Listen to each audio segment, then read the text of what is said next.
quarterly community of practice meeting for supporting families. We'll go ahead and move along here, maybe. Nope. I am really struggling this morning.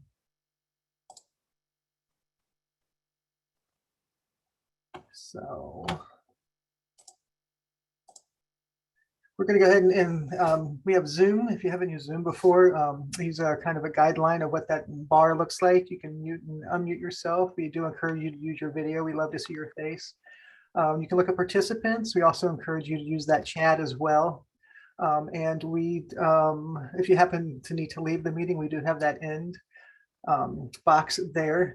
If you're not speaking, we do ask that you remain muted to have good quality for everybody throughout the meeting. And as I mentioned earlier, we do encourage you to use the video feature. So my name is Corey Ferguson. I'm with the Ohio Department of Developmental Disabilities, where I focus on family outreach and education and also help with this community of practice and our work in Ohio with charting the life course. I'm really excited for everybody being here. And if you could, take a moment in the chat and give us your name and where you're from within the state, or if you're outside of Ohio, we welcome you as well. And what your role is in utilizing charting the life course. You know, for me, it'd be both as a professional and as a parent. So we have Columbia County, SSA, Trumbull County, Allegheny County, wonderful. I like all the variation. Pat from Miami County also uses it as a parent. Washington County, Stark County, Brown County, Cincinnati, and a parent. With the Ken Anderson Alliance in Cincinnati. Monroe County is an SSA. Seeing a lot of wonderful things here. Cincinnati, Gallia County, Franklin County, the ARC, people here within the department, and wonderful to see. So really appreciate everybody being here and seeing all the variation of all the people we have throughout Ohio who are, you know, a part of this community of practice. So thank you very much. As we get moving on, our agenda today, we're going to have two presentations. One, we're going to have Kate Green, who's going to give us a presentation on her one-page person-centered description, as well as Celia, who's going to give us kind of an overview of utilizing this LifeCourse Online opportunity that we have available to us as well. And then we will wrap up and for our next meeting. A quick reminder, you know, charting the life course is a framework where we help people find of all abilities to determine at any age and stage and develop their vision for a good life. Think about what they need to know and do, and identify how to develop support to discover what it takes to live the life they want to lead. And as a community of practice, we're gathered in facilitating and engaging and connecting with one another to support Ohioans with disabilities throughout the state. A few upcoming events I wanted to share with everybody. We do have an Ohio Families Planning and Advocating Using Charting the Life course. This is a 3-series event that's going to be on October the 28th, November 11th, and November the 18th. That's all 6:30 to 8. So that's an opportunity for yourselves as well as families throughout Ohio. We are continuing our Charting the Life course live events. In December, we're going to talk specifically about the integrated STAR. March of 2022, I can't believe we're talking about next year already, but that's exciting. We're going to be looking at behavior as communication, and then in June, we're going to be looking at respite as well. There are trainings that we're pulling together for SSAs throughout Ohio that actually anybody is welcome to attend. We're going to have one in December on the 16th, and then we will have another one in March on the 17th. And although those are geared for more an SSA audience, anybody is welcome to join those and to listen in and to gain the resources and information that will be shared there. One thing that I'm super excited to share is we are planning our Ohio Showcase for 2022, and I'm happy to say that it's going to be on May the 12th of 2022. And I don't know, Tracy, did you want to give any updates on what that's looking like and shaping up to be here in Ohio? Yeah, we're excited to say that it looks like we're going to be able to present a hybrid conference this year, meaning that we'll be able to do it in person and offer some sort of virtual component. We are going to keep it fast-paced this year. A lot of stories, a lot of application about how people in different areas are utilizing Charting the Life course and the successes that they're having, and maybe even talk about what barriers they experience and how to overcome them. Thank you very much, Tracy. Sure. We are very, very excited about what this Ohio Showcase is going to be in May. And we look forward to everybody putting that on their calendar, and we look forward to seeing you there as well. The next thing we have is a presentation by Kate Green, who I am particularly excited to introduce. You know, oftentimes we look at these tools and resources in the framework in the context of people with disabilities, but we can also use it in so many other ways in our personal lives as well as our professional lives as well. So I was going to introduce Kate. She is a SSA Medina County, and she's also on the advisory board of Open House, and it's an initiative to increase inclusive options, childcare options for children with disabilities. She's also an Ohio ambassador and the parent of 2 young daughters. Her daughter, one of them has Down syndrome and complex medical issues. And her passion for ensuring the true inclusion and equity for her daughter and for all people with disabilities. She's been using Charting the Life course to help plan and advocate for her daughter and her family members. She's also using it when working with new families, when families are in crisis or trying to identify needs, and is also just really excited to be here today. So thanks, Kate. I'll turn it over to you. Thank you, Corey. So you're going to have to help me here, Tracy, with the slideshow. I don't know if you want to control it, Tracy. I can't hear you. Helps if I unmute. Sorry, Kate. I'll do whatever you need me to do. Yeah, I think it would be easier if you controlled it and I just kind of say, go move forward. Okay, I've made you co-host. I feel like I can't multitask today. Okay. All right, no problem. So to give you all a heads up, I texted Tracy at about, what was it, 20 till 10 and said I have to go pick up my daughter from school. She has a sore throat. I'm fighting a cold, luckily negative for COVID, but it was just a matter of time. And she wanted to go to school. She seemed fine to go to school. And I said, just make sure you don't go to the nurse between 10 and 12. And I should have told her, don't go to the nurse until after 12. But anyway, so she's home and we're going to hit the ground running. So whenever you're ready, we'll share that slideshow. And you bet. I got to get them pulled up, Kate. I wasn't ready. I apologize. Well, yeah, and I don't know. It doesn't look like, I don't know if I have a shared. You should have a share button at the bottom. Okay, let me see if maybe it would be quicker. All right, let me try it on my end.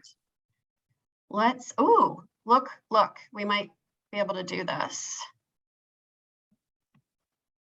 Am I sharing with you guys? You are. You just want. Oh my God, this is perfect. And I want to keep it. If you guys are okay with me keeping it, can you guys see the main screen?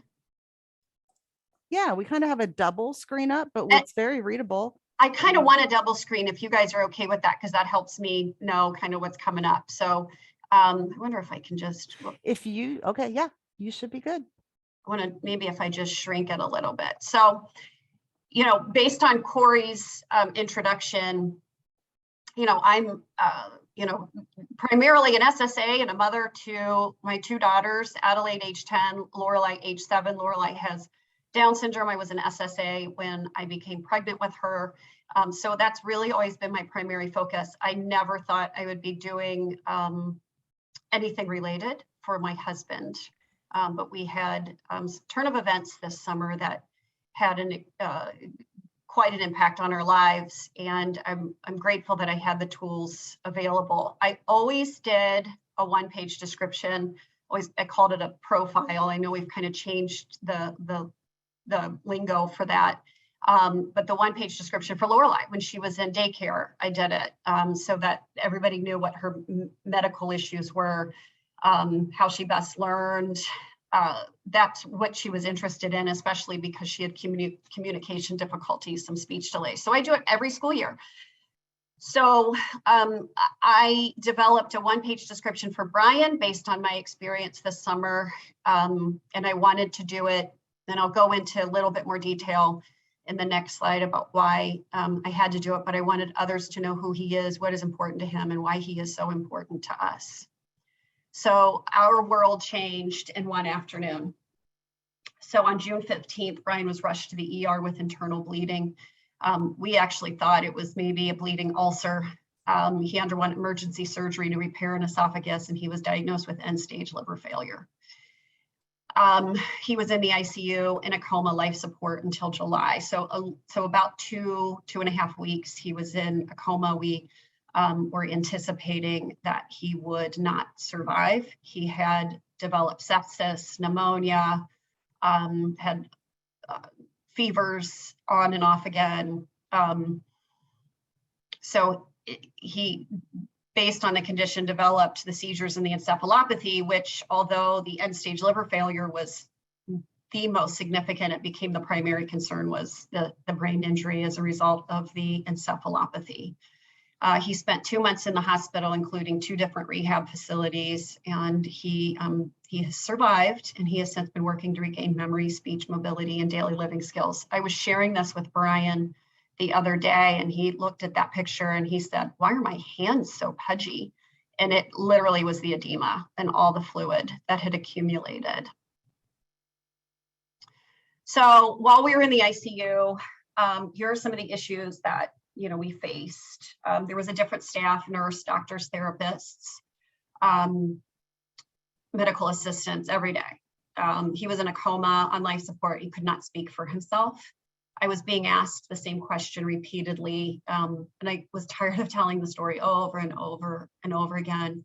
But I also wanted people to know him and how important he is to us. And I wanted them to have the access to the information even when I was not there.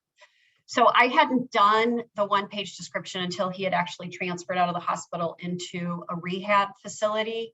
But what prompted that was some experience I had with one particular ICU staff person, a nurse.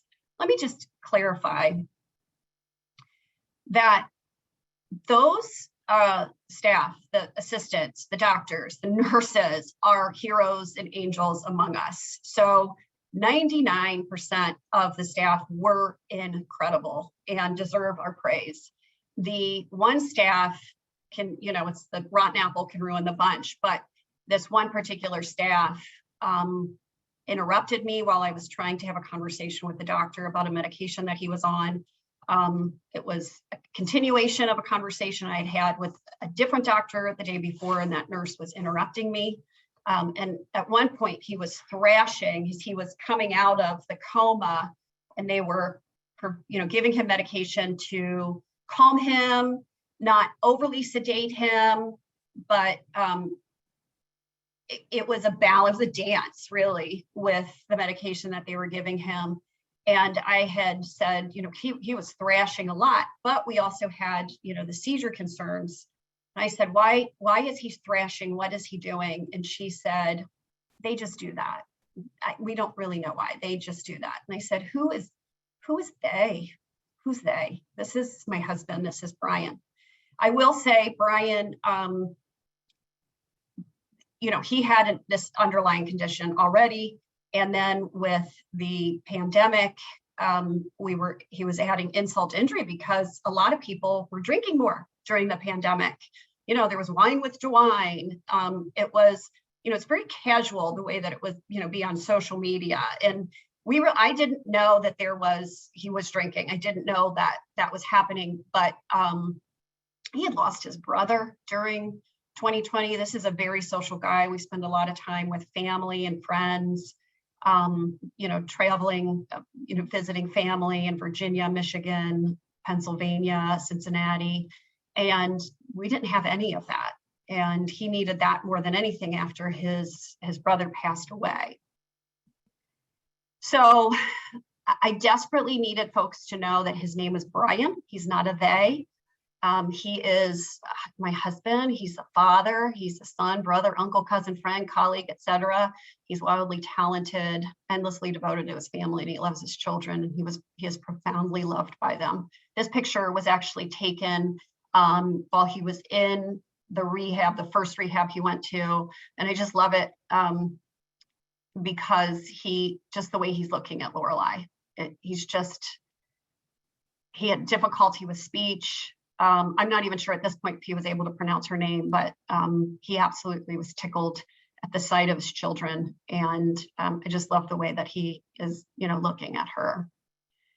So the solution was the one-page description. So here is, I'm going to break it up so you guys can see it a little bit better.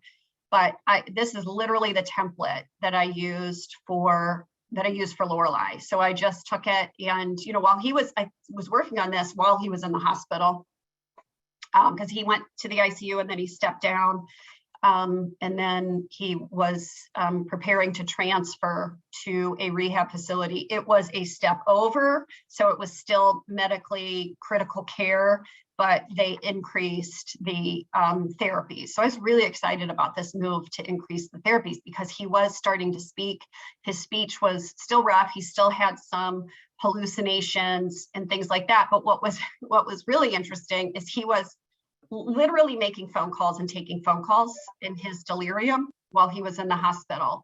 So he would say, "Hello, this is Brian," and he would do this with his hands, and I could visualize him, because we all were working at home. I could visualize him downstairs in the basement at his desk, looking at his big monitor while he's on the phone with folks. And I just thought, wow, he's at work right now. He literally is working. So sharing that information with staff was really important, so that they could reference what that all meant. So, I wanted to share who he was, so they saw him not as this, sick man in the hospital, in a gown. He had a beard in the hospital, which was really funny because we would joke that his brothers could grow this great full beard, and Brian had this patch that just would never fill in. Well, apparently if you let your beard grow long enough, you can get this big full beard. And so it was fun to kind of see that. And then the people, when we would share this one-page description, they go, "Oh, he doesn't have a beard normally." We're like, "Nope." But he's a huge Cleveland Browns fan. I don't know why I put Braveheart. He loved the movie Braveheart. We don't get to watch Braveheart. It is not appropriate for children, so it doesn't play at our house anymore. But before we were married, I'd walk in, it'd be on cable and it'd be on, and I go, "Oh my God," and he'd just be, staring at the TV for 3 hours. That's the longest movie in the world, but he loves it. Broadway shows, musicals. So Brian is we're from Cincinnati. And so my brother would call Brian your stereotypical Browns fan. He is boisterous. He is loud. He is funny as heck. He's stocky, beer in hand. It was, I think, a good stereotype. I think anybody that's in Northeast Ohio could say, yeah, that's your stereotypical Browns fan. But he has a degree in musical theater. He was a singer and a dancer. He was a wedding officiant. He was in a sketch comedy group. So he is very just unique. I just always found him so fascinating. I think that's why I fell in love with him. And then we were involved in the Down syndrome community. So I really wanted people to know how dynamic this man was. And I shared, some more details about the important people in his life as he was learning names, relearning names. And the people he would talk about as he was coming out of the coma. He talked a lot about Jeff, and Jeff, had passed away in July of 2020. And that obviously had a profound impact on him. And I don't know spiritually what happens when we're in a coma. I don't know, but I do know that he said Jeff. He talked about Jeff a lot. So it was important for people to know who Jeff was if he was talking about Jeff. Kevin walked in the day they took the ventilator out. They said he would have difficulty speaking. He had no difficulty speaking, and the guy would not shut up. And a lot of the things that he was saying was nonsense to us, but there was connections being made, and he had so much to say. And so when Kevin, his twin brother, walked in, he called him Jeff, but he knew it wasn't Jeff. He said, "Oh yeah, Kev." Couldn't say my name, but he called me his number one, which was just even cooler than him calling me by my name.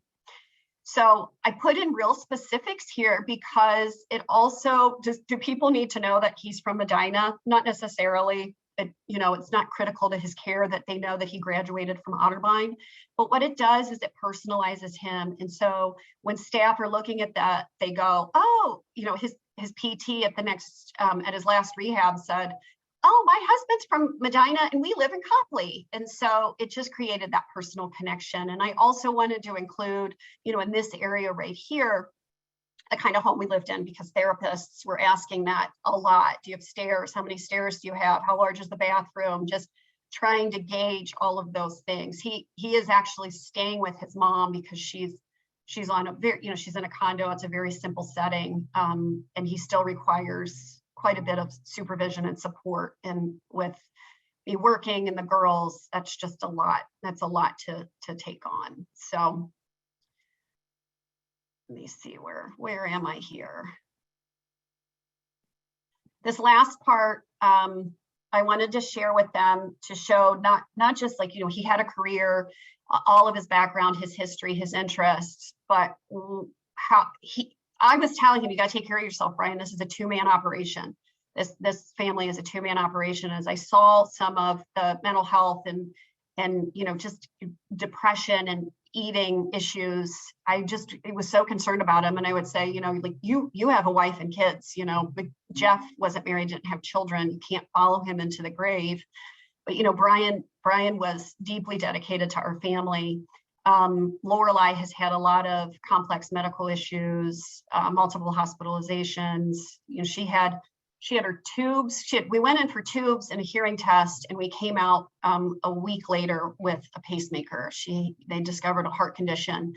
I remember holding her and at the bedside of in the recovery as a team of cardiologists were meeting with us, and Brian was absolutely at attention. I was numb, sobbing actually as I was holding my sedated child as she was coming out. Like I couldn't believe it. We had, with Down syndrome, we had a lot of heart issues. We didn't have any of those. 6 months prior to that, I actually was diagnosed with kidney cancer. So let's talk about this for a second. So he is their rock. He is our rock for sure. But also trauma-informed care, everybody, there it is, sprinkled throughout. So it was important for them to know.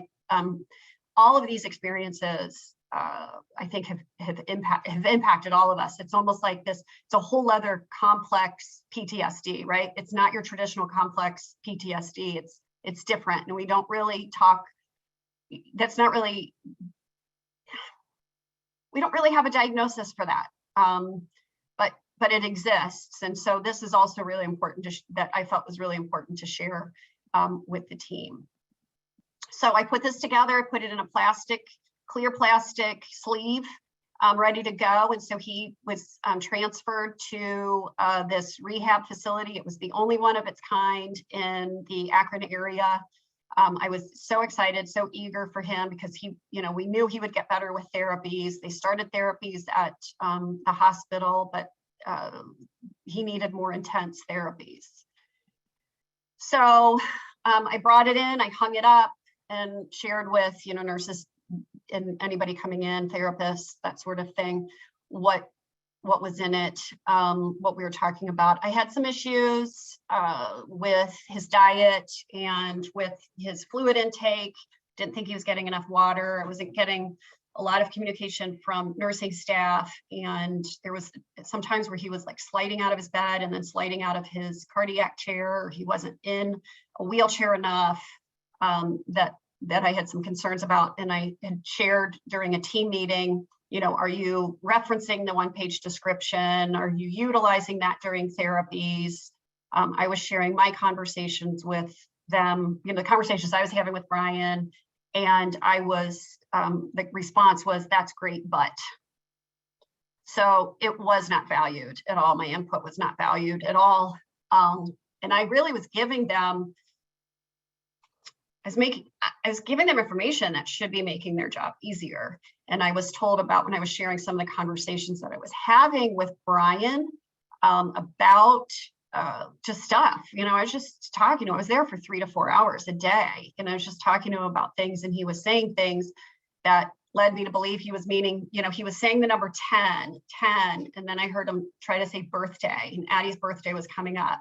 And then he was saying water, and he kept saying water. Well, we were going to take her to Niagara Falls for her birthday, so, or maybe he meant to go swimming, like do something for Addie. And I was sharing that with the team, and they absolutely dismissed it, that it was meaningless. That was meaningless conversation.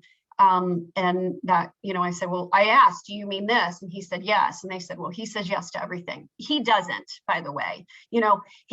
His clarity with other words was poor, but I will tell you, his clarity with curse words was very clear. He could articulate curse words very well. And I would say to them, that's his baseline. So that's not abnormal for Brian to use those words, not a behavior. That's Brian, and he's frustrated. So we continued to have issues with the staff. And at one point I went to the charge nurse. I had a really rough Saturday, and I had gone out to my car. I was ready to leave, and I just started crying. And then I called the supervising nurse and said, I need to talk to you. I was really worried about his care. I was worried about his diet. I was worried about his fluid intake. It turned out they were limiting his fluid intake because of a condition that would have been worse by an increase in fluid. I had no idea about this. Nobody was communicating this to me at all. As far as I was concerned, he was being neglected. I talked to the supervising nurse. She was great. She listened, was taking notes, and then she told me, oh, okay, I'll go ahead and fill out this angry man form. I said, well, what? And she said, I said, what form? She said, an angry man form. I go, is that the name of the form? And she said, that's what we call it. And I said, but it's what, a grievance form? But what is that, or a complaint form? She said, yes. And I said, but you call it an angry man form? And she said, yes. And I said, and you keep calling it that like it's no problem. And I got really quiet and really calm. And I said, okay, there's a cultural issue here. This is across the board. This is organization wide. I got in the car. We called my brother. My brother and sister-in-law were in town from Virginia, helping out with the kids. And my brother said, okay, just get home and we'll talk about it when you get home. And so then we got online. We were trying to find contact information for, people above them. And I just got on Google reviews and I posted a review. Because I had gone through some of the Google reviews and had seen an immediate response, because you could see the time, I saw an immediate response from a quality assurance person on one of the complaints. So I did that. I got an immediate response. I got a phone call from the CEO. So I was on the phone with the CEO that night for 45 minutes. We had an emergency meeting that we changed therapy staff, really wonderful therapy staff that started, but this was an issue from top down for sure. So why it did not work well at that rehab.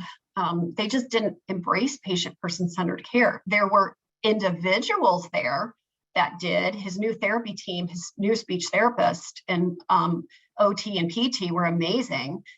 They are what got him ready. Those were the folks that really should lead the charge. Their manager, not so much. I was encouraged by the CEO's response and the director of nursing, like during our second meeting where we were really addressing these issues, there was a lot of pushback and arguments from the therapist manager. And after that meeting, the nursing director walked with me to meet Brian, to see Brian, and said, I just wanted her to shut up. I just wish she would have shut up. And I said, this is an opportunity for you guys to change the culture and to shift it. And I shared a lot about what I do for a living and why, that one-page description was important and was dismissed. And I was really disappointed. But they saw me as a pain in the ass. They saw me either as a visitor or a pain in the ass. And I really can totally appreciate their job. It's a really important job. It's intense.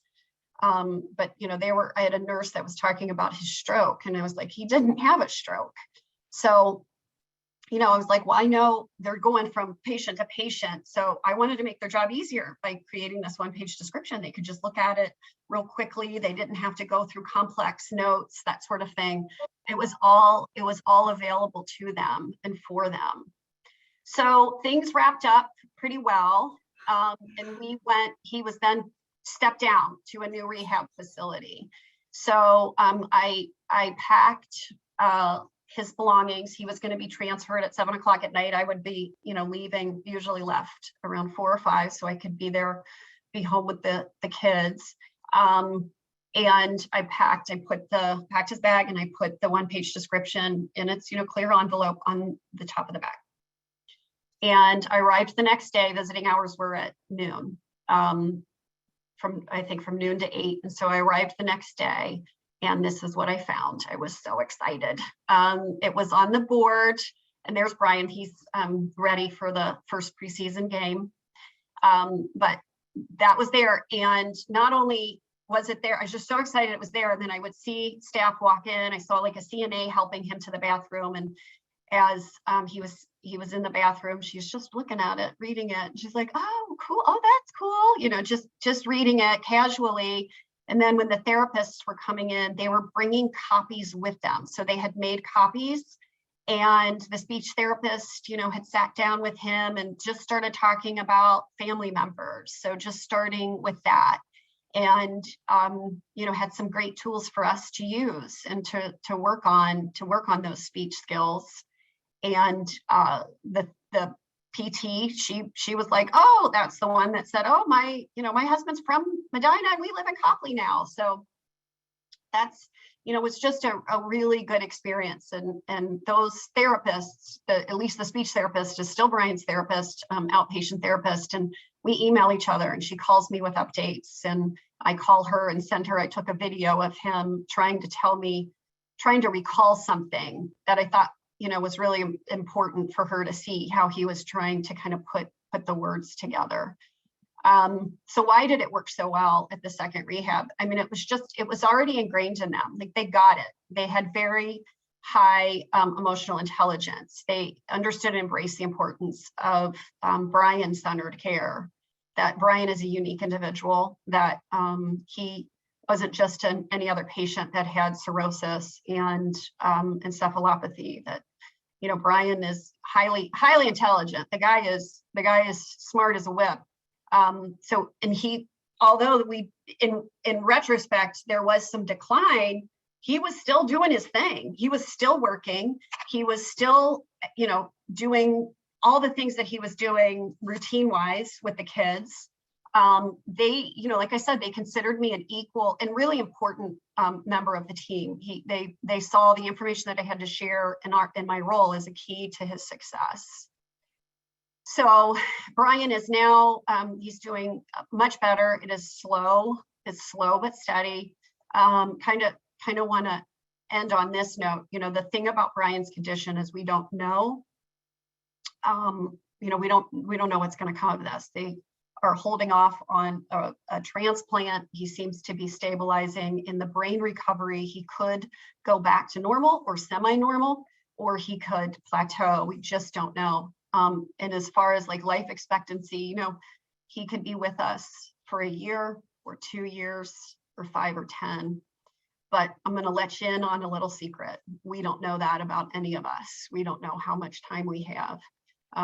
So really my goal with Brian is, and my children, primarily my children, but Brian being a big part of that, is creating normalcy and finding joy. So I really thank you for allowing me the time to share my story and my experience with the one-page description. I'm really proud of myself for getting through this without any tears. I think Addie's sore throat for not getting me kind of out of the zone before we got started. So there's a picture. I just took Brian. Those are his new glasses. He had broken his glasses in a fit of rage during the first, I don't blame him, during the first rehab. And then I love this picture of Lorelei. This was the first day he had gotten back from the hospital, and he's at his mom's house.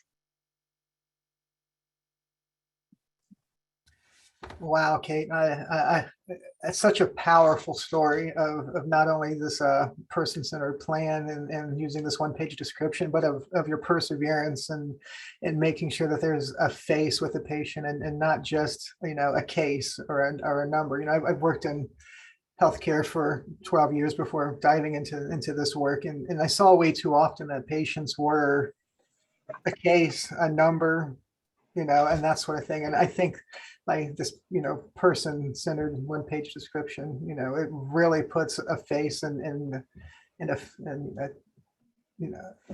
gives a person just a place, and it's really truly amazing. And I thank you for sharing your story and what went well and what didn't go well. Real quick, I wasn't sure if anybody had any questions for Kate that they wanted to share or anything.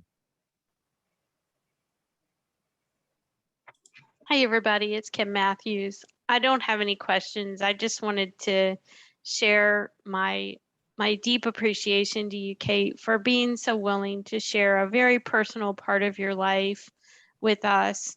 And the one thing that really resonates with me is you and I are kindred spirits, my friend. I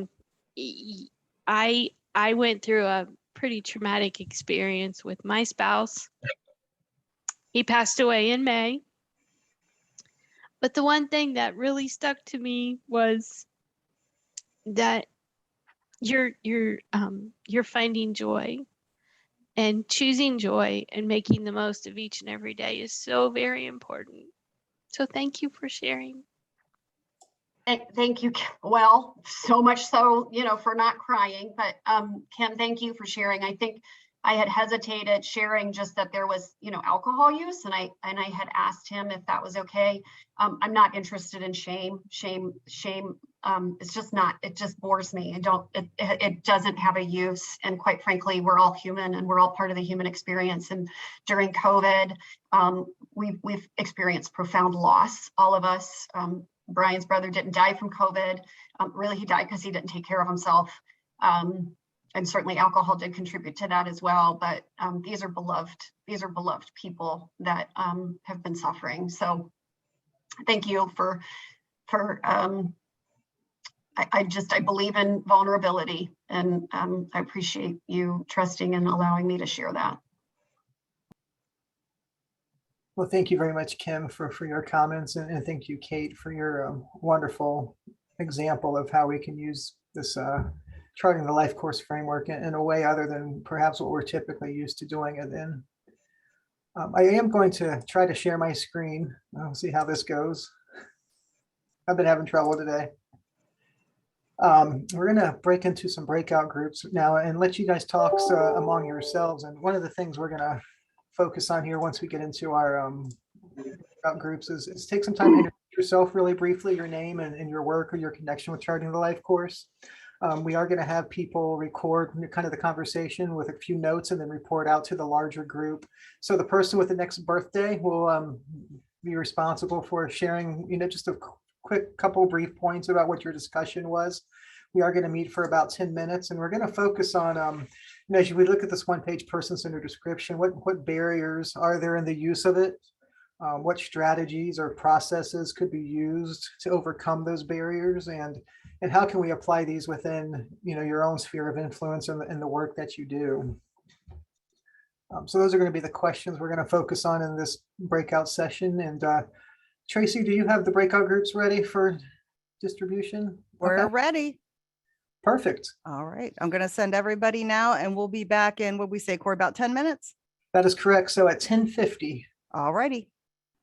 Well, we appreciate everybody being back. I hope you really enjoyed your breakout group and you had a wonderful conversation. I'm going to try to share my screen here. I don't know why I've been having such trouble today. This computer does not want to cooperate. But what I would like to do is to take some time to discuss where we were in those conversations, what we heard, what we learned. I wasn't sure if anybody wanted to share from their group of what the barriers were for the use of their one-page person-centered description, what barriers they've seen, what barriers they saw in Kate's story, as well as what strategies could be used to overcome those barriers, and how your group thought you might be able to move forward in utilizing that within your sphere of influence. Corey, this is Dee. How are you? Hi, Dee. Thank you. I can tell you the groups were pretty big. We didn't even get to these. We got to just our name and how do we, how familiar are we with the first two questions? How familiar are we with the chart and the life course? So I'm curious whether other groups were able to even get to these questions. So I'm thinking about requesting that Apple Watch.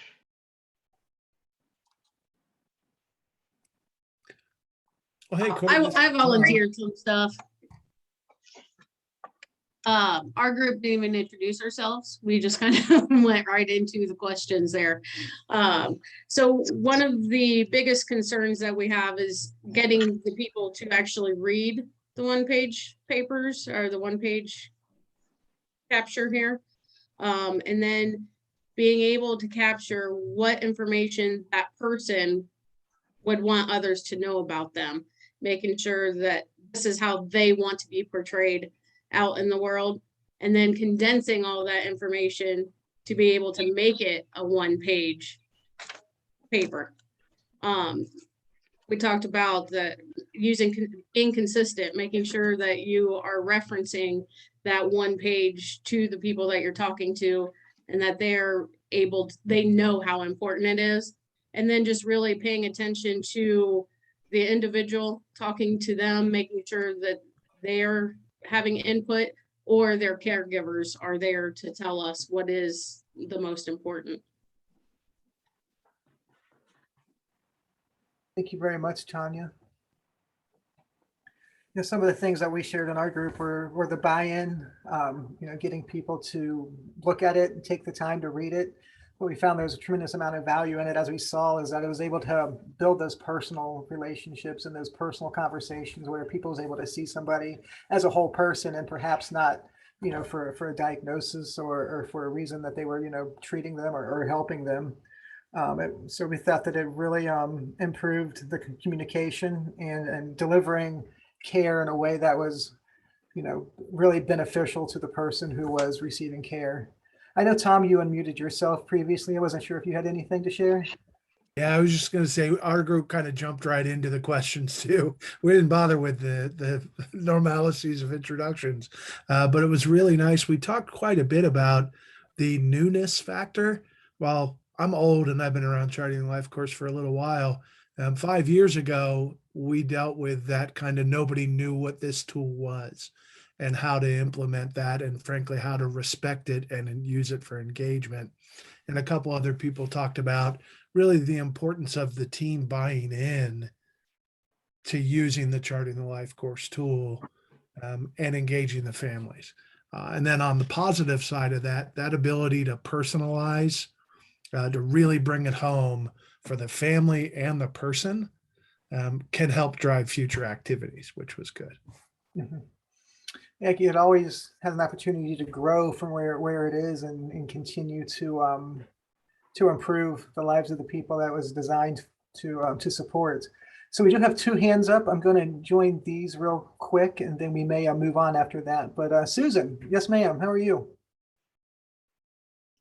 Fine, thank you.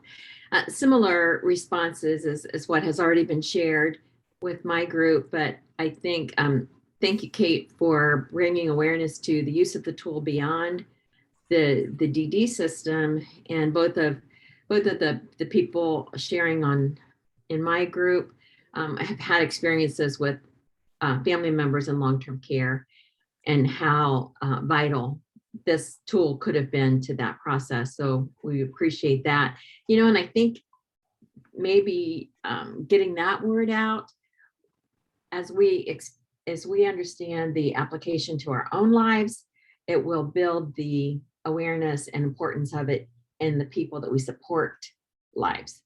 So I think there's great application there. And then as Tom mentioned, the importance of including family as team members. Kate really noticed that within her experience, and we've got to remember that for our folks, yes, it's person-centered, but that person has a whole family that's loving them and supporting them, and making sure that we are encouraging that and strengthening those bonds as we support the person in living their daily lives. Thank you very much. And lastly, Alyssa, I see you have your hand raised. Yes, I did. Although we only did introductions in our group, I will say that while we were doing introductions, we kind of did touch base on how can we apply these in our work. A few of the SSAs pretty much just said that we can have meaningful conversations and get to be able to, help our individuals that are on our caseloads, by, like I said, being able to have those meaningful conversations so we can implement, everybody's wants and needs, I guess, in the plan, I should say, for the individual. And then also we had a few of our team members that had individuals that, maybe were children or family members that actually use that with their families because they do have the disabilities and a lot of complex medical conditions. So. Thank you very much, Alyssa, for sharing that as well.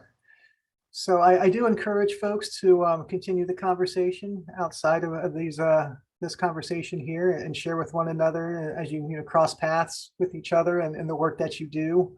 I do want to keep us on schedule, and I would like to take a quick moment to introduce Celia, who is one of our ambassadors, and she's been an ambassador in Ohio for a while now. She's a wonderful asset to our state. And one of the things that has come down from the national community of practice and looking at serving people is how we could use technology in terms of actually implementing Charting the Life course and using these tools in an electronic format. And Celia took some time to dive into that and to look into that. And I wanted to give her an opportunity to share with us what she's learned and what she's done and all of those sorts of things. So thank you very much, Celia, for being here. No problem. Thank you. So basically, some of you may have seen things come across or out, depending on what communication you're getting, a new tool that's been made available called Charting the Life Course Online or LifeCourse Online. And basically, we had heard very much in the beginning, we need an app. It would be great, pardon me, if this was on our phone, that kind of thing. It's not quite an app, but it is technological and it's a way to utilize this tool in that space. So we already have on the website, we already have fillable tools, ways to use those tools and create it online, which was a great step and of ease. I still, as an oldie but a goodie, appreciate the muscle memory of actually writing on a form, but for a lot of folks, that technological piece is really important. I'm going to share my screen, and you can find LifeCourse Online by simply putting that in a search engine. It's lifecourseonline.com, right? And when you do that, it will bring you to this particular page. This is done separate from the national group. It is not produced out of UMKC, but they worked closely with this team. It is still very new. So if you decide to go in and give it a try here or there, I encourage you to communicate with the LifeCourse Online team. I've had several conversations and they are very much wanting to hear feedback. I had an opportunity to share the feedback of the family that I worked with on this, and they were very receptive and have already started conversations about implementing stuff. So as you begin this process, if you choose to step into this space, please know that they're going to want your feedback. So it's going to bring you to this main page. Each time if you engage with LifeCourse Online and you choose to participate, each time, I have animals that want to be part of my day today, both of them. I apologize. It is a separate login space for each of your people. So I only did one, and I was working with a young lady named Mallory Borden, and Mallory is a friend, and her family and I are friends. And Mallory is 19 years old. She has cerebral palsy, which impacts not only her motor skills, fine and gross, but also there has a cognitive impact. Mallory graduated from high school last year and is currently kind of in that young adult, still living at home. But we began the Life Course tools with her when she was a junior. And we've been working, she and her mom have been working, and I've been supporting them in that role. When we stepped into LifeCourse Online, they really wanted to use it for Mallory as that space of not so much independence, but independence and interdependence, and kind of having Mallory get into a space where she was doing more initiating and kind of running the show a little bit more in different ways. So when you engage in this space, when you begin, you're going to end up in a space where you will go through a series of exercises. And with those exercises, some you have to do in a specific order, and then others you can do kind of free form. My first kind of aha moment learning experience is take your time, because it's set up in this series of exercises, and because I'm a person that has regimented my life by tasks, it's really easy for me to get sucked into that space of, oh, we've done that, now we have to do this. And Mallory and I talked a lot and reflected a lot afterwards, and she did feel a sense of anxiety or pressure to do the next thing and to get on that call or to do things that she said she was going to do, which can be great to motivate, but at the same time, kind of finding that balance and talking about that balance with her family or with her support team. So you'll begin by creating a profile. You'll see all of mine say completed, but I'll share you what that looks like as you go through. Simply asks for name, information. If you choose to put a picture, you're going to identify what stage you're working on. Now, Mallory chose transition. She technically has transitioned, but she chose transition because some of that was missed because she was in a private school setting. And so she wanted to go back and really look at that more readily. And then it takes you through the one-page person-centered description. What do people like and admire? What's important? And how can people best support you? So we went through that process. And then you're going to go back and then you build your team. This feature is really nice. I think it's interesting, and I'll share some reflections that Mallory had afterwards. But what you're going to do, each section has a video that talks to you about why you're doing this step, how to do this step, things to consider. So it's very informative. I love that about it doing with someone because it really guided it. If I had never seen LifeCourse before, I really think I would have still felt supported in a way to support Mallory or support my child in doing this. So I think that's a real plus. Mallory entered her team members. Some she got pictures, some she didn't. I'll open the one that she did for me. In there, you're going to not only identify their role or title, relationship, you're going to choose to whether or not you want to grant access to the LifeCourse Online profile. And what you'll do is you'll go in and tick this box, and it'll show whether you want to choose for them to be an account manager or a user. And with those different choices, you get different privileges. If you're a user, you'll be identified if you're connected to a goal. If you're an account manager, you kind of have access to the entire dashboard. And then it includes your email and or your phone number, and it will send you emails. And I'll show you when and how they do that in a little bit. Once you've added all your team members, you'll go through the caring for and caring about concept and start really talking about that, which I love about this because often we don't get to that space before we've introduced a tool and things like that. And so in this space, it was a nice reminder how important it is to acknowledge that part early on in the process. And so it will ask you questions, and then you go and identify folks on your team. You can add folks that you may not have put in as a manager or a user, and you can add them to your team too. And you'll go through just a series of questions and concepts around caring about and caring for, or caring for and caring about, same kind of thing. Repository of knowledge, lifetime commitment, that kind of stuff. And it gives you both levels, who has the lifetime bond and who else would be there if needed. So it kind of gives you a two-level approach of identifying those folks. And then you're going to go on into the exploring part, those first early conversations, and they utilize the vision tool. If you're not familiar with that, that's the one that goes by domain, and you develop visions for each domain, and it asks you questions to start thinking about that, and you simply fill it in. You are able to prioritize. You do that by lifting and clicking and moving things in front of the other. So Mallory's top priorities are employment, daily living, and safety and security as she ventures out as a young adult. You'll also complete the trajectory in this process, and it's the 6 box trajectory, the planning trajectory, and you'll do what I want and what I don't want. Once you get through that, you're going to do past experiences that have worked, past experiences that didn't work, steps moving forward, potential risks or barriers. What I found nice about this is it was really easy to do with her and capture what she was saying. It's more paragraph form. Often when I do this in written form. I bulleted it, but it was really her words, which I liked about it. And then you're going to move down into the planning section. And this is the section, this section from here to here, you kind of have to do in order, right? You have to go through each step. But once you get through that, then in the planning part is where you have the freedom to say, I feel like doing that. I don't feel like doing that. I want to do this domain, but I don't want to do that domain. I didn't realize that until we were kind of through it, because I am a person that says, you know, you click save and it takes you to the next thing, and that's what we'll do. And we'll click save. And so I did realize afterwards I didn't have to do everything. You could jump around in this section, which was nice to know afterwards. So you can see we didn't do any stars at this point. We began with the domain section, and then we jumped into decision making.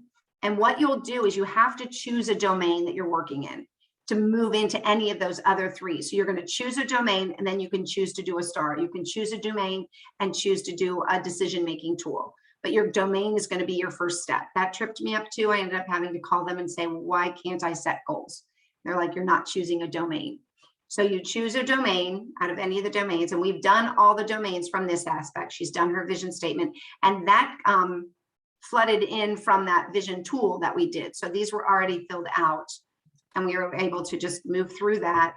And then you're going to go into your decision-making tools, and those are by domains. So you see these domains on the left, and you can simply choose a domain, and then it asks you where you are. I can decide on my own. I need support to decide, or I need someone else to decide. And then you just choose, toggle a particular answer that works the best for you. I feel like this should be a sliding scale rather than points, because we did struggle with those places where, so do I make plans in case of emergencies? I think in some ways, Mallory is capable of doing that and could do it without support, but she right now in her life defers to her parents or wants her parents' input on that. And she really struggled which one to choose, because she knew she was capable of it. And I said, you get to decide, because you decide what it means moving forward. And so I said, other people might look at this and you're going to want them to know where you want that extra support. So that was an interesting process. But what we did find is it also brought interesting conversations. Sorry, I switched before I want to.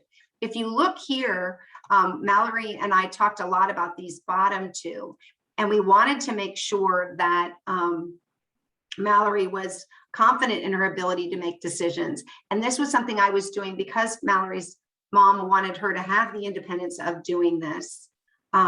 We made sure that there was communication between Mallory and her mom when we finished. But when her mom looked back at this, there was a, nothing changed, but there was a deeper conversation around these two particular points in regard to how she feels that confident and where we might be able to just bolster up her skills. But it created a different conversation that without these questions may not have taken place. So I really liked that about it. And I liked when they shared kind of what happened next. And I'll share that with you when we move out of this section, which I have to remember how to do because typically it will take you automatically. So give me 1 second here.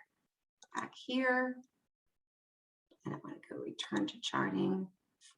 So once you go through this process, you can go into goal creation, and you create your goals by domain, and you'll go in and give a description, a date by which you want to revisit it, and it will send you a reminder, who you want to help with this goal, and then you go in and describe expected success, what exceeds expected success, and what minimum success would look like. And then under each goal, you'll add a task. What I learned about this step is you want your goals to be broad and then your tasks to be specific. Really recognizing the difference between a task and a goal was something that Mallory and I kind of struggled with initially. But goals are broader and tasks are more specific. I want to go back because I want to remember. Oh, so this flag right here is where you can see your goals once they're created. So you can see that Mallory created a daily life and employment goal. She has a healthy living goal. She has a no social and spirituality goal. She has a safety goal. And then she has a community and a, sorry about the dog, and a citizenship goal. And And here you can see she has 5 goals in 6 different domains. She's completed 1 and she has 4 still in progress. So if I open her daily life goal, which is to begin to look for a job with children, you can see what she put in, her expected success, her exceed success, and her minimum success. And then she's got tasks here and she clicks them off after she's completed them. And then she knows what she has left to do. Now, anybody that's connected to this goal can come in and see it, and they can write comments, encouraging comments, questions, have you thought about, things like that. So in healthy living, I believe, no, in safety and security, after they had that conversation around the in the decision making, we talked about the possibility of Mallory taking a self-defense class. So after Mom and she talked about it again, Mallory came back and put in a goal of adding and looking for a self-defense class. And in that, she defined success. And I was able to send a note to her that said, so excited that you're doing this.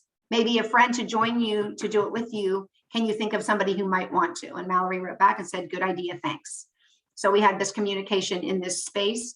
The other thing that's nice about it is once she creates all these goals, if she decides her focus is really healthy living and safety and security, and she doesn't want to worry about employment right now, you can archive a goal. I gotta go back. Where do we do that? Here, you can archive there is a place to archive a goal. I'm gonna have to go back and remember how to do it, but there is a way to archive it. And here it would come up archived instead of in progress, and she would not have to worry about it anymore. You can also delete a goal, and then if it's archived, you can bring it back. So that is, and I'll have to come across where where you do that, because it's escaping me under pressure of demonstrating. I think the other piece that I like about this is there is a way when you get a notice. So I'm trying to think of when we've done it.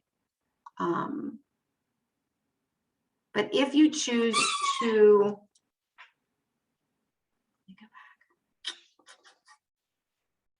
let's see if I can see it here.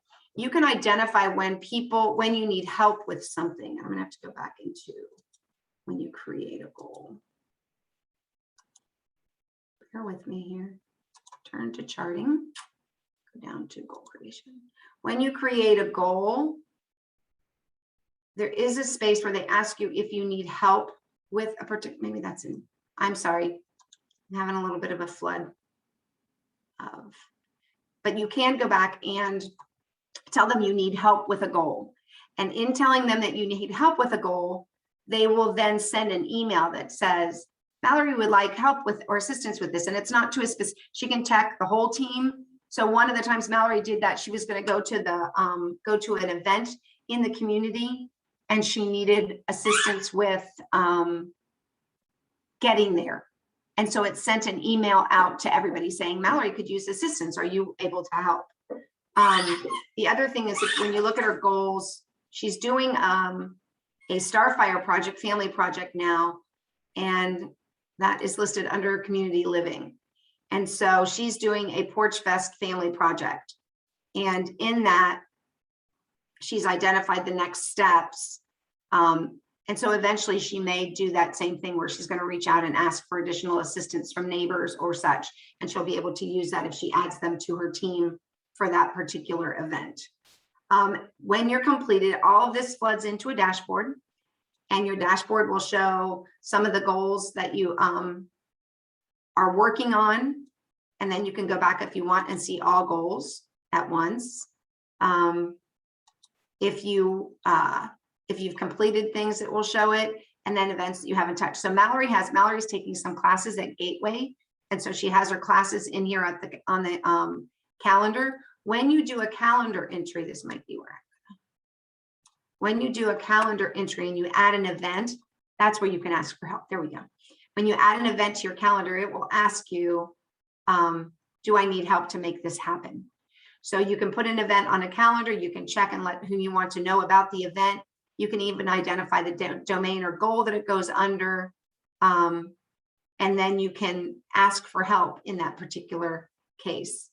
Mallory has all her classes in there, and then you can go in and put your key places. So these don't automatically flood in if you've identified a place, but you see that she did an event to practice what that would look like and invited family, or had a conversation with family about going to a music festival. So we put that on there and where it was. Daycare where she is, if you look at her vision tool, this is the daycare she'd really like to be working at. She identified other daycares, kids and cribs, that she might apply to or look into. And as she does, she can add those. Crunch Fitness is where she's working on her healthy living goals. She's active in the Dungeon and Dragons community in her where she lives. And so that's where she goes to her events there. And at the Fort Thomas Library, she has her school, the Y where she had a job, another place where she had held a job, and then her home, which is the Board and Fun Shack. So, and then you can see those all kind of show up on the map. So she's visually trying to stay within her community. And that's the majority of it. Does anybody have, I know it was a full flood of information. I can share with you feedback from the family. And it was interesting. And we have actually, as I said, they want feedback from the organization and, or to the organization. And we had shared some of this with them. One thing that Mallory came up with is I don't necessarily, even if they're on the goal, I don't necessarily want them to see all the tasks or receive all the information. And where can I turn that off? And that was available in some places, but not everywhere. So they are working on that now. The other thing that they talked about was Mallory has 5 brothers. She's the oldest.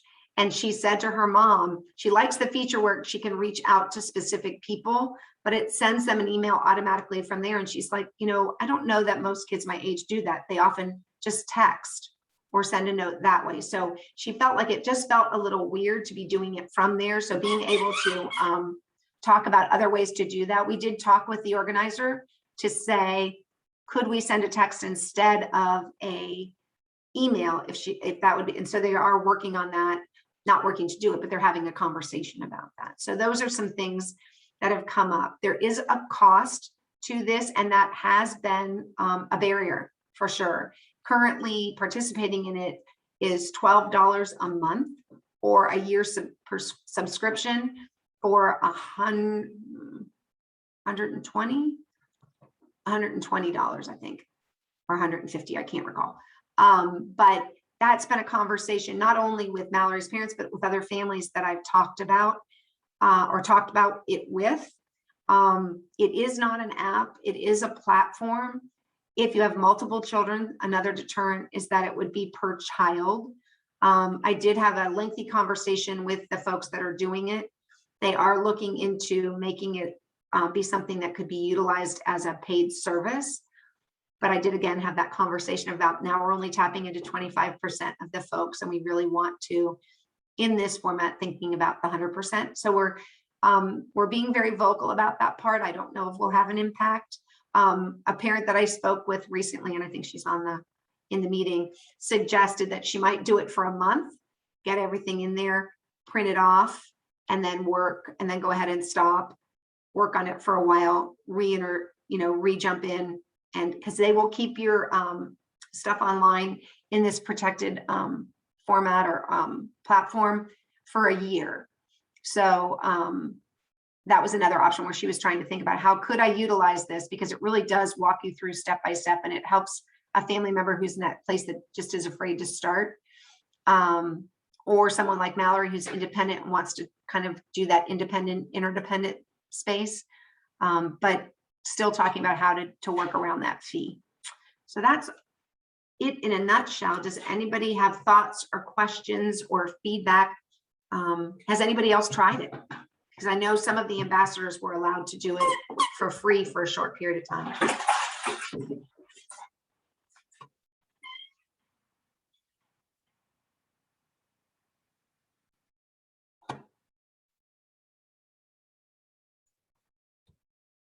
Well, Corey, I will hand it back to you. It doesn't look like there's any questions. I have my hand raised, Celia.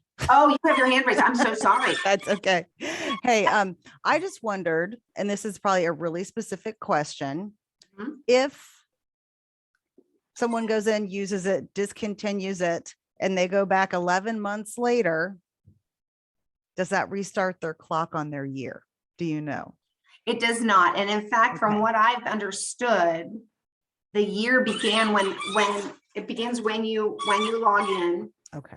and ends a year, and then you have to renew.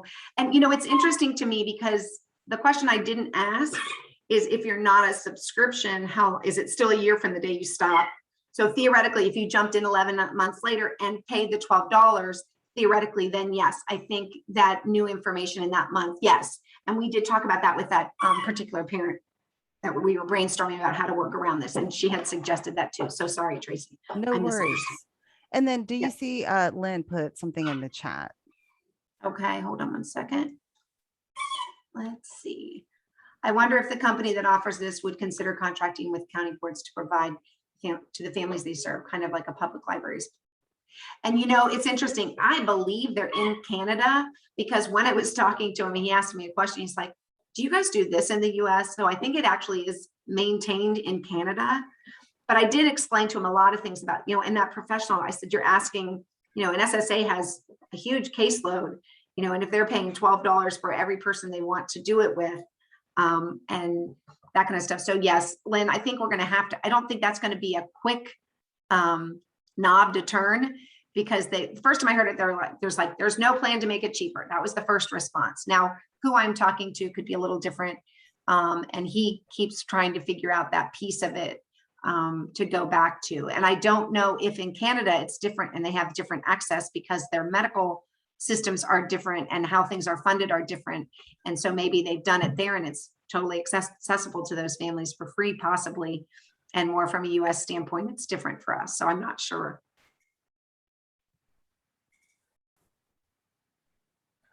Well, Celia, I really appreciate you taking the time to dive into this and learn all about it and teach us. I think it's been really, really helpful in seeing what it's all about and how it can be used, and all the fruits that come from, using it to support the people that we, are really are passionate about helping. So thank you very much for doing that with us. No problem. I want to share that Mallory really wanted to be here, but she had another meeting set up.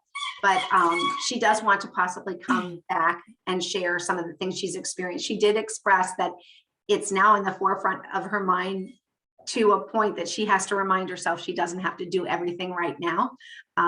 She has a great response to a to-do list. So us both finding that balance of, just because we've identified it doesn't mean we have to do it by tomorrow, is a great space that we're doing together. But she and her mom both said that if they could come back another time and share Mallory's story in general, or in this specific space, or her start, when she does her community project, that one too. So they offered to do that in the future. That would be awesome. Thanks again, Celia. We appreciate it. No problem. Real quick, I'm going to turn it over to Tracy to talk about what's happening with the Family Resource Network of Ohio. So Tracy, what updates can you give us from the FRNO? Sure. Well, as Corey mentioned, we're excited about planning I'm going to take over the share screen if you don't mind, Corey, about planning our showcase. We have started something new. Barb, Celia, and I have been piloting something called guided implementation.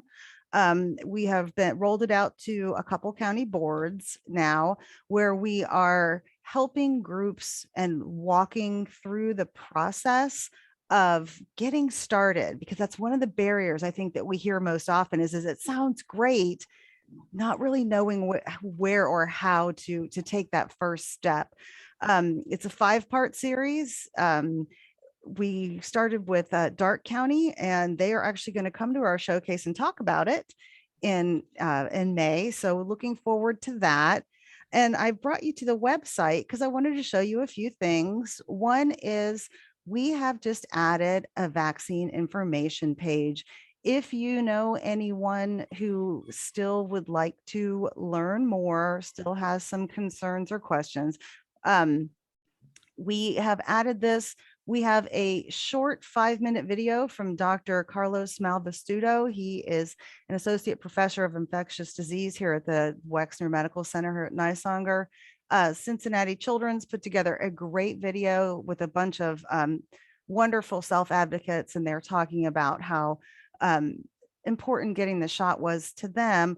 But then also, I just wanted to point out, we have a lot of really nice, clear language information here. Please stop by, take a look. And then there is a great vaccine locator where you can just type in your address and they can get you there as quickly as possible. I don't know if you all have seen this disability and access line, the dial line.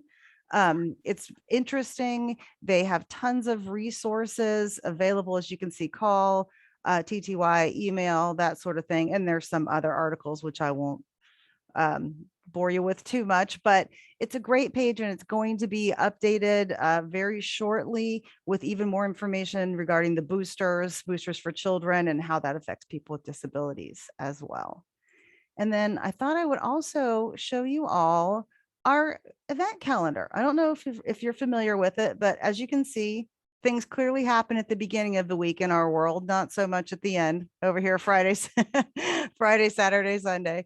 But if you have an event that your organization is doing that you would like folks to attend or be aware of, I would like you to know that you can come right here to our Family Resource Network of Ohio's website and click here for submit a resource, product, or media.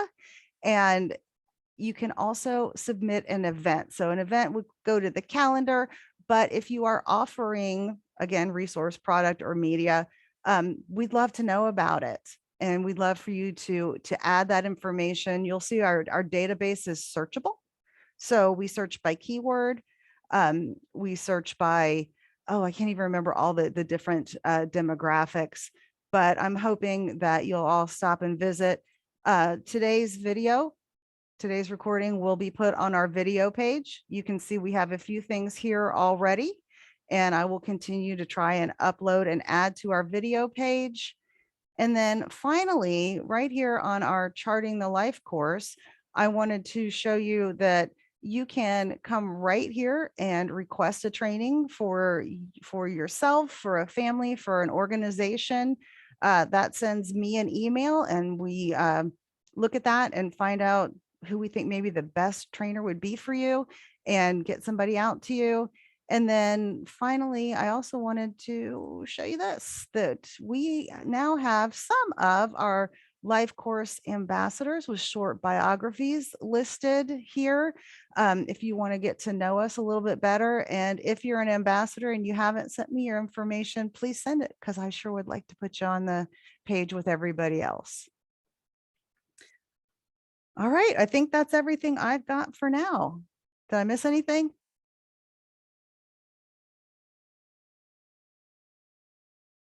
All right, Corey, you're muted. Not that I can think of, Tracy. Okay. Thank you very much for that update.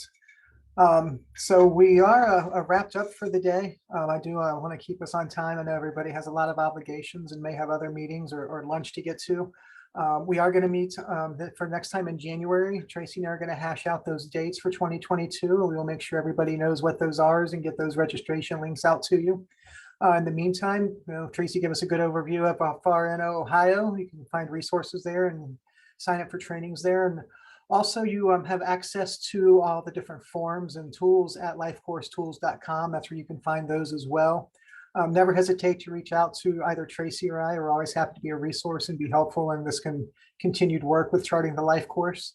So if we have nothing else, thanks everybody for being here. Thank you for your time. Thank you for your participation in our community of practice and helping us serve families throughout Ohio.